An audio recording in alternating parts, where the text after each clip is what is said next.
Hello! Welcome to Critical Recap. I'm Dani Carr, and I'm here to catch you up on the latest episode of Critical Role. Make sure to check out critroll.com for cool merch and information on events like Denver Comic Con, Gen Con, and more. Now, here's what happened on episode 59, Perspective. Yasha charges the wall after getting a boulder thrown at her by a stone giant, with Ford following her lead and charming the two giants. Bo sees a third giant as well, a female druid. As they fight, Clay notices something off. After Jester polymorphs the druid giant, combat pauses, and Clay talks with the two charmed giants. He tells them he just wants to know why they've come here, and they say that they were driven out of their homes in the mountains by humming, winged monsters with long faces. Clay wants to help them, so Jester removes the polymorph from the druid. Sorna explains that her brother found a strange glow, and these monsters attacked, killing her brother. We walked back to the front of Brunn, and there I saw my brother waiting, Ombat. He who I saw die before me just smiled back, and I knew it wasn't him.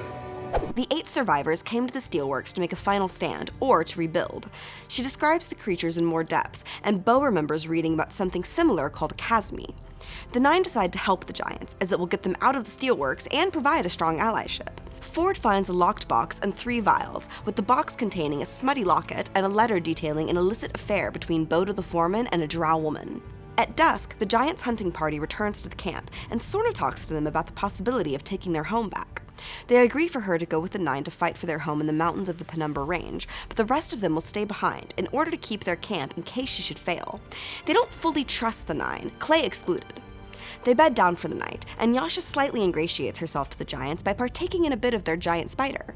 Jester also tries some, but it doesn't sit as well with her.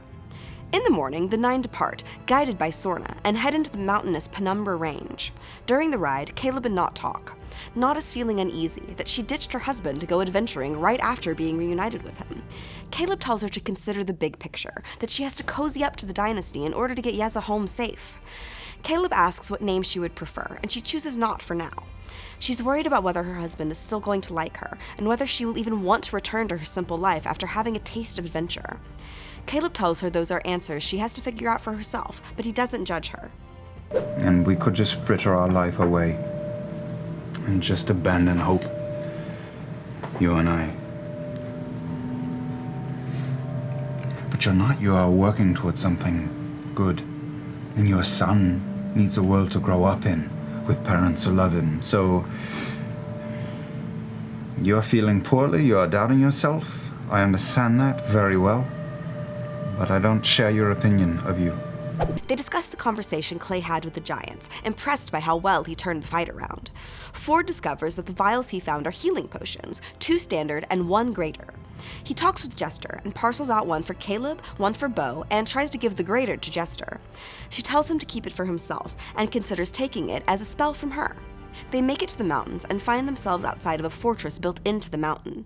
They enter, seeing a stone giant corpse in one room and another corpse in a second room. 3 figures are feasting on one of the corpses and attack the party. 1 weakens Yasha's strength, lowering the potency of her attacks.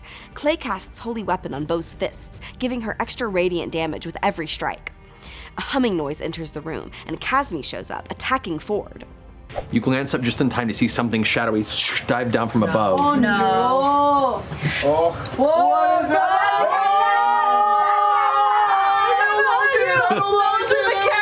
If I wasn't so scared in this moment, I would say that that monster looks ridiculous. Necrotic damage from the creature lowers Ford's max HP. The humming noise knocks Jester unconscious, though she keeps her hit points. The 9 kill the Babaus as Ford falls unconscious from the humming. The Chasmi lowers his max hit points again, but Clay negates the critical hit, saving Ford from automatic death. Sorna kills the Chasmi with a boulder strike. The pain from the second attack woke Ford up, and Bo smacks Jester awake. Clay heals Ford, but his lowered hit points can't be cured without a greater restoration. They see a glow in the air and recognize another rift tear, this one showing a creepy forest. Jester casts Dispel Magic, and Yasha uses Magician's Judge, and the combined effort closes the rift. Nott investigates the second stone giant corpse and sees a jellyfish made of light enter the corpse. And it drifts and then touches and enters the body No, god damn it. Of who? Of what? of the corpse, and you watch the giant's head go. Guys! and look right towards you with this terrible grin that begins to tear. Its jaw unhinges to the point where the flesh tears at the corners. This wide, twisted smile. And that's where we'll pick up. That is it for episode 59 of Critical Role. But is that really it? I have some thoughts. Holy shit, y'all! Ford's hit points! More fiend riffs! Giants are friends too! Wow, Clay really was MVP this episode. He made friends with the Giants and brokered her trust, stopped unnecessary bloodshed, gave Bo some badass fists of fury, and saved Ford's life by negating that crit. Poor Ford, he only has like 22 hit points now. Sounds like we'll have a lot more ranged Eldritch Blast until they can get that fixed. Those poor Giants, I feel so bad for them. What is going on with these rifts? Is there another anchor in the Penumbra range? These have to be connected somehow to the rifts in Asarius. What devilish plot has the party stumbled into? Oh, Mighty Nein. Anyway, catch episode 60 on Thursday, April 25th at 7 p.m. Pacific on twitch.tv/criticalrole, and stay tuned to critroll.com for all the latest updates.